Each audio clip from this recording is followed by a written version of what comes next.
My coworker said I'm setting stereotypes because I said our orange cat was dumb. How dare you speak ill of the feline? The story: we have 2 workplace cats in one area of our worksite. They add value to the worksite. We all love the cats, and the worksite cat presence is not the issue. One of the cats, Jean, is a tortoiseshell cat we have had for years. The other cat's Jorts is a large orange cat and a recent addition. By the way, this comes from Throwaway Orange Cat, and if you want to submit your own stories, go to the r/OKStorytime subreddit. I'm Sophia. I'm Dakota. I'm Carly. And we're here to give good advice goofily, but we don't have all the answers. We only know what we do. So let us know what you would do in the comments. Jorts is just kind of a simple guy. For example, Jorts can't open a door even when it's ajar. He shoves it whether he's going in or out. So often he closes the door he's trying to go through. This means he's often trapped inside the place he was trying to exit and meows until he's rescued.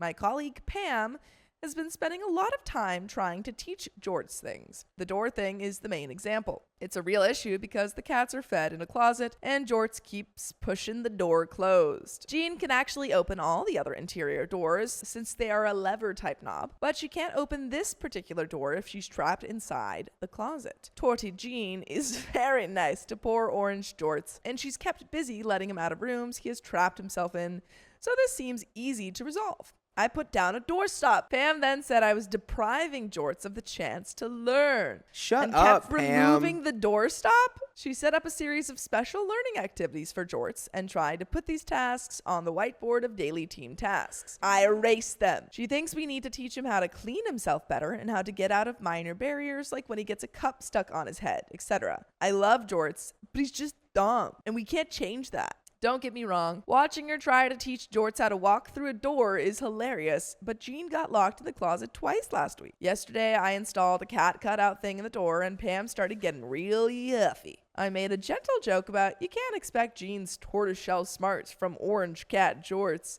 which made Pam furious. She started crying and left the hallway, then sent an email to the group including volunteers and went home early. In her email, Pam said I was perpetuating ethnic stereotypes by saying orange cats are dumb and is demanding a racial sensitivity training before she will return. I don't think it's relevant, but just in case, Pam is a white person in a mostly minority staff and no, she's not ginger. Update. Thanks for responding to my query, which had truly upset me. I work to have a good relationship with my team, and the situation had gotten weird so gradually that I lost perspective. Who's the person that is able to tell Pam, hey, no, you can't do that. You can't actually have a personal day because we installed cat doors. You actually can't just leave work because you're distraught over the cat doors. I just met with HR. She had already met with Pam. HR was concerned about Pam's comparing ethnic stereotypes with giving a cat a doorstop.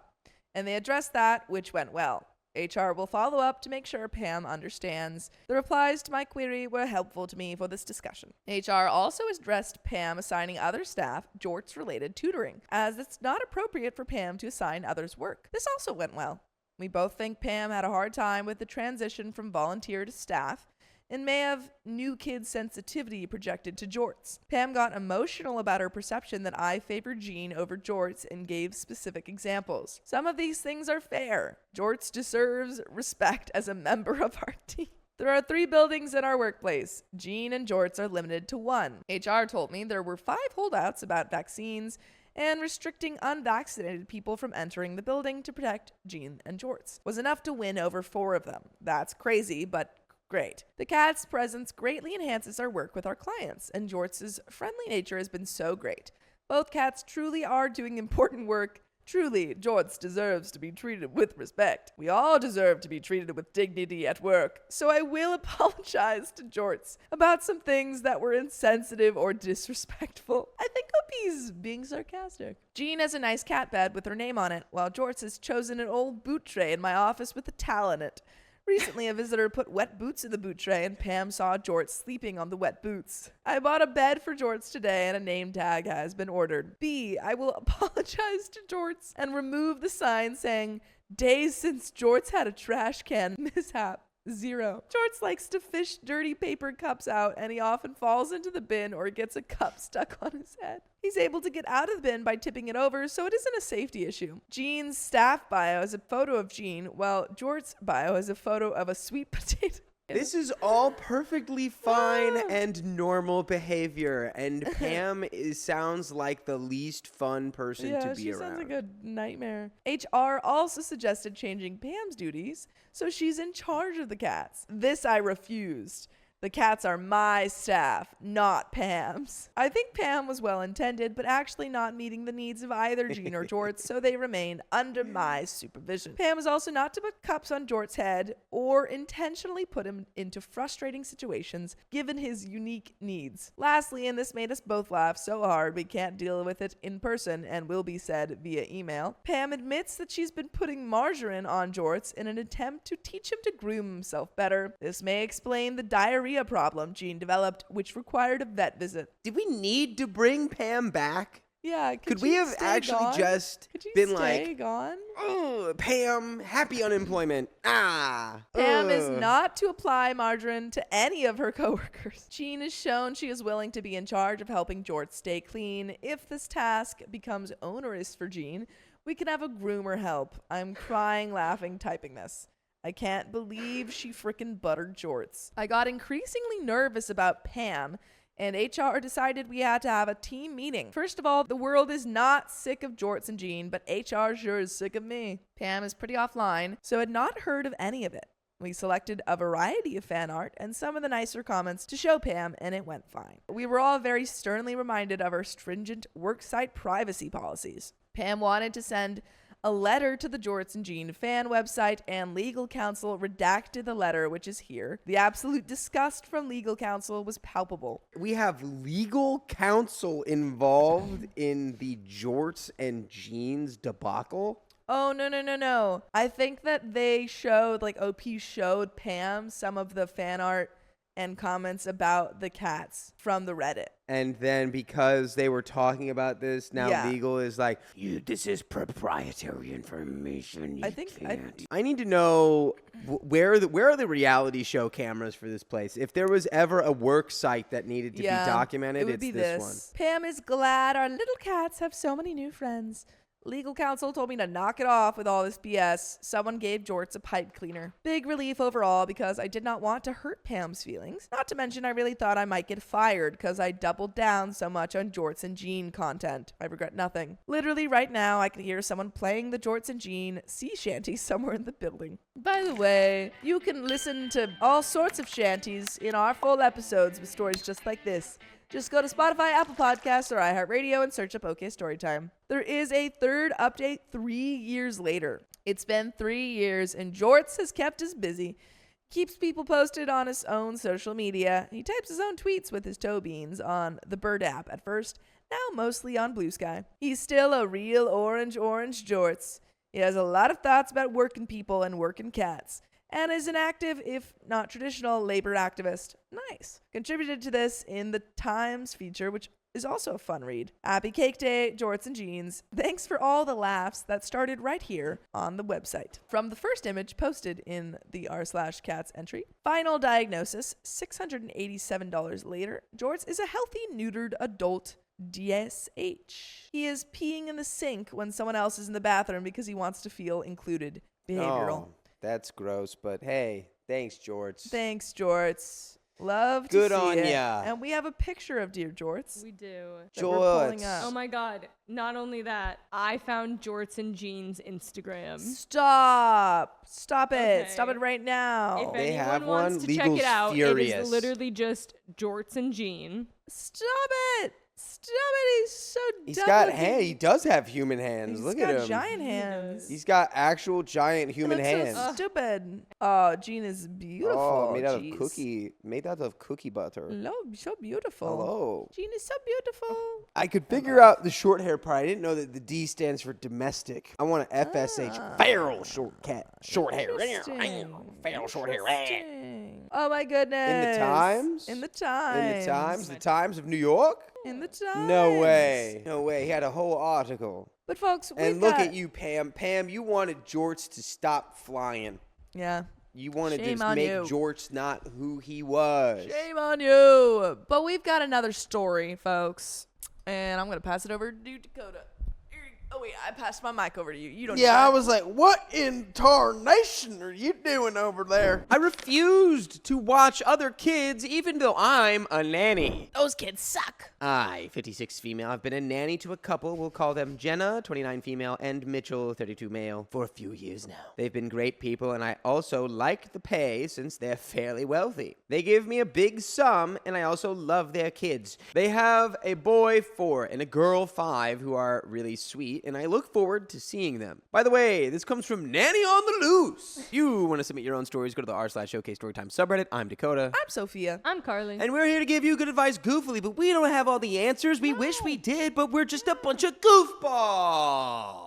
We only know what we would do, so if you would do something else, why don't you just let us know in the comments? On to the problem. Jenna and Mitchell decided to host a party at a restaurant they live close to. No problem for me, and I'll watch their kids like usual while they have their fun. They're giving me the rundown on things like the usual, but then something odd, they said. And make sure the kids are ready to be picked up by 9:30 p.m. I thought this was strange, but decided to push it to the back of my mind as they never said previously anything about any other kids, and only said that one statement. Maybe it was just a slip-up. About 20 minutes go by, and Mitchell and Jenna's friends come over to pick them up. I'm assuming. So I go over to meet their friends, and their friends brought all their kids for me to babysit. Whoa. There was at least 7 kids I saw. I pulled Jenna aside and asked her why their friends expected me to babysit their kids and to just get someone else to babysit them, as I only agreed to babysit her kids. She seemed taken aback and said she thought I wouldn't mind since I don't do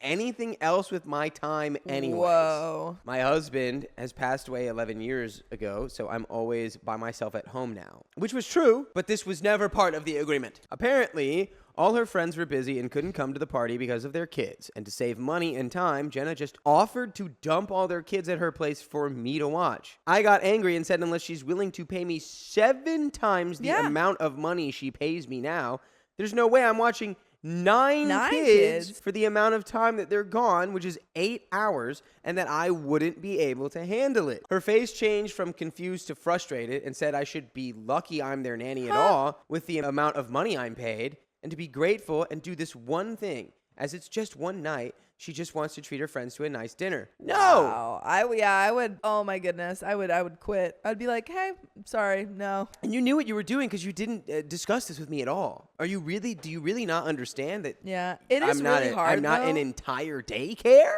Yeah, it is really hard, though, in, like, the nanny and babysitting industry. Quit because you want to end on good terms with everyone. Because it is so word of mouth. Well, yeah, and you're getting paid a lot of money. Yeah, and so these that people is are hard. definitely the kind of people who would go, yeah, she's terrible. Yeah, absolutely. After doing everything perfectly fine forever. Yeah. I was shocked and didn't say anything else and just left their house. Mitchell later called me, cussing me out and saying how I humiliated them and embarrassed them with my actions and how they had to cancel everything last minute because of everyone's kids, and I was a selfish, stuck-up, lazy witch for not doing this one-time thing. I didn't say anything the whole way through until he was done talking and just hung up, and now I'm really wondering if I messed up here. I really liked their kids, and they were great people before this incident. Am I the a-hole? I mean, like, literally no, not at all. Of course not. I think you're just now worried, like, did I lose my moneymaker? Which and is, yeah, you but might, like, yeah, I think you might have. Working, this is... If you had done this, I don't think it would ever stop. Exactly. That's the thing. If you had shown them that they could like just throw 7 kids on you, no extra pay, this would not have been a one-time thing. We do have some comments from Slope Z 604, not the a-hole. It's just business. You're following an established contract. If they didn't want to be embarrassed, they should have contacted you prior to renegotiate. And by the sound of it, they don't pay you enough to turn a blind eye to this once in order to just retain the job. Failure to plan on your part does not constitute an emergency on mine. Julia X, 1984, says, this was no failure of planning. They deliberately lied by omission to try to blindside her into accepting 4.5 times as much work without extra pay. Of course not the a-hole. Those were not the terms you agreed to, and they know it. OP replies, yes, and they didn't say anything about hosting a party until that day. So they already set up everything prior to talking to me about babysitting their kids. My guess is they wanted to already be too far into it and didn't tell me about anything, so it would be too late for me to back out. Unfortunately for them, I have 2 legs, and I can walk myself out of their lives. SJ Barbarian says they see her as an appliance, not a person. The child watching machine is acting like it has rights. OP replies, I didn't even think of it like that. Good point. Wealthy people do have a history of taking advantage of others. I'm so confused. This is a party at a restaurant that lasts 8 hours. Then it ends before 9:30 p.m. So it starts at 2 p.m. And then they had to cancel everything because you wouldn't babysit, but they hadn't cleared the babysitting all the children with you ahead of time. That's just weird. If the restaurant and food were booked for an 8-hour time period, probably on a weekend, which would include prime business hours, then the lack of honesty and clarity here is odd. That's too big a commitment, and probably a contract was involved to just collapse. OP says, sorry for the misunderstanding. When they said they had to cancel for going and showing up. With something that close and how they already booked everything prior, they couldn't cancel the actual event and still pay for everything. So not only did they lose a sitter, but they lost a lot of money, says the same commenter. So they booked this big party and didn't give any thought to running the number of children past you.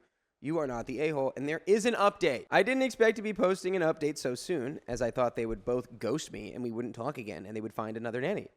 I was wrong. Jenna called me this afternoon, hoping for an apology. I picked up. She tried to guilt trip me into babysitting for her kids again, saying how there isn't another one like me, and she didn't want a younger nanny because she didn't want the kids latching on to her and calling her mom. If anything, wanted them to think of them as a grandma. She then went on to say she was sorry and she was wrong for doing what she did, and wanted me to come and be their nanny again. By the way, you can always come listen to full episodes with stories just like this on your favorite podcast platform, iHeartRadio, Spotify, Apple Podcasts, wherever you listen, just search OK Storytime. I let her finish her rant. After she was done talking, I said I was sorry she was that insecure about babysitters her age, and if she was that worried, she should take her head out of her butt and focus on her kids rather than her business. Even though she doesn't respect my time and effort, I do. I told her good luck finding another sitter and blocked her and Mitchell. I'm still having a hard time finding a replacement, but at least I'm free from the entitlement they showed. I most likely would not have said all that and put my foot down if it wasn't for all the comments you guys gave,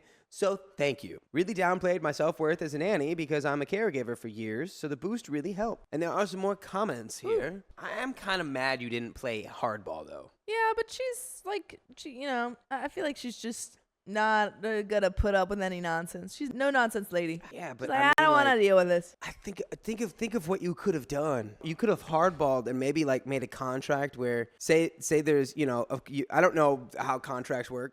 I don't know if they need to get notarized. I don't know what makes them legally binding exactly. Lawyer. You could work in a clause where it's like if they fire you, like then you get like a golden parachute essentially. Of like, a year's worth of nannying. Like a severance package? Yeah. You're like, yeah, and whenever you fire me, you're going to have to give me $100,000. Comment 1. If Jenna and Mitchell can treat their friends to a party, they could certainly pay OP the fair wage to babysit a gang of children. And make the request in advance rather than act like entitled donkeys about it. Another example of rich people who are cheap and banking on taking advantage of nice people who they think they can pressure into doing extraordinary favors for them. A reply says, with that number of children, she would probably have wanted to get an assistant in too for safety. These people placed no value on her skills or her time or on their children's safety. Another reply, people that don't have to take care of children, let alone their own, definitely don't understand how quickly things can go wrong, especially with that many children and only one adult to supervise. Then when something did happen, they would blame her. Comment 2 says, I love OP's backbone. Reply, even with that attitude, it was exceptionally stupid. A great nanny is famously hard to find and keep. They had one. She liked them, and they liked her, and they threw it away over pettiness. It's a good thing they're rich, or they'd never make it in the real world. Comment 3 says, bet ya they knew OP would refuse, so decided to ambush her as a, well, since you're always here thing. The final comment just says, I knew that they would be crawling back to her the next day. Yeah, there's a great, I don't know what the show is, but there's some show where people travel back in time and they're talking to Mansa Musa and they're like, British or they're like English, and they go back and they're talking to him. At that time, like the plague is over there in Europe. So Mansa Musa is just like, oh, like, ooh, gross. Like, wait, you're from England? The place with the plague? Like, gross. And he started talking about the richest guy, and he's talking about Jeff Bezos and stuff. It's funny. It's funny. But hey, you know, no one can know everything. Yeah, I was just, where did I learn? I guess I learned that in high school. Who was he? He was the king of, I think it was a northern African country or a northern African kingdom. I can't remember. Maybe it was Mali. Maybe it was Mali was a big kingdom out there. I can't remember. I can't remember his kingdom, but I'm going to the cafe, and then Carlito is going to come in here